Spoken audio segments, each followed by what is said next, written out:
میں بڑے بڑے حسین بڑے اسپیشل لوگوں کی لوگ بات کرتے ہیں، لوگ کہتے ہیں بہت حسین ہے فلاں فلاں جناب، بڑا بڑا اس کو لوگ فالو کرتے ہیں، اس کے فینز ہیں، اس کے فالوورز ہیں۔ دنیا داروں کی جو محبت میں گرفتار ہیں، میں ایک سوال کرنا چاہتا ہوں، ساری دنیا میں کوئی کتنا ہی حسین کیوں نہ ہو، اس کے پسینے سے بدبو آتی ہے، ٹھیک ہے نا جناب؟ کوئی کتنا ہی طرح دار کیوں نہ ہو، ایٹیکیٹس والا کیوں نہ ہو، جو بڑا نازک کیوں نہ ہو، مگر جب وہ تھوکتا ہے تو اس کے تھوک سے لوگوں کو گھن آتی ہے۔ Nobody like it، اس کو تھوک اچھا لگتا۔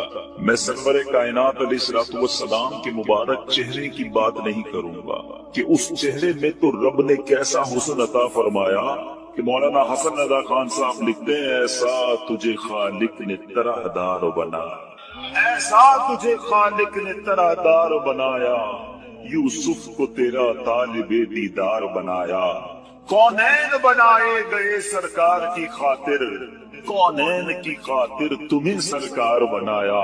تو نبی پاک کے مبارک چہرہ انور اور اس کے حسن کی بات آج نہیں کریں گے، پیارے آقا کے ان ہاتھوں کی بات نہیں کریں گے کہ جس طرف اٹھ گئی دم میں دم آ گیا، اس نگاہ عنایت پہ لاکھوں سلام، ہاتھ جس سمت اٹھا غنی کر دیا، موجے بحر سماحت پہ لاکھوں سلام، ہم اس کی بھی بات نہیں کریں گے۔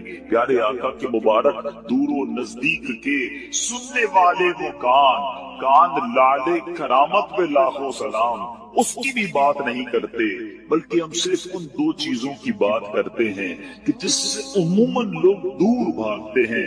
میں اور آپ پرفیوم کیوں لگاتے ہیں، عطر کیوں لگاتے ہیں؟ کہ میرے اور آپ کے پسینے سے کسی کو بدبو نہ پہنچے۔ ایسا ہی ہے، بندہ اپنے پسینے سے کسی اور کو تکلیف نہ ہو، اچھی بات ہے، سنت کی نیت بھی ہو اور یہ بھی ساتھ نیت ہو کہ میری وجہ سے کسی مسلمان کو تکلیف نہ ہو، عطر لگانے کا بھی ثواب ملے گا۔ لیکن آج بتاتا ہوں میرے آقا کا پسینہ کیسا تھا، نبی پاک کا لعاب دہن کیسا تھا۔ بھی just talk about these two things, ہم فقط ان دو چیزوں کی آج بات کرتے ہیں، ذرا غور کیجئے۔ باقی نبی پاک کی کمالات تو بیان ہی نہیں کر سکتے نا، بڑے بڑے علماء نے کوشش کی، عاشقوں کے امام نے بھی قلم اٹھایا، جس نے بھی کوشش کی وہ عاجز ہو گیا، حیران ہو گیا۔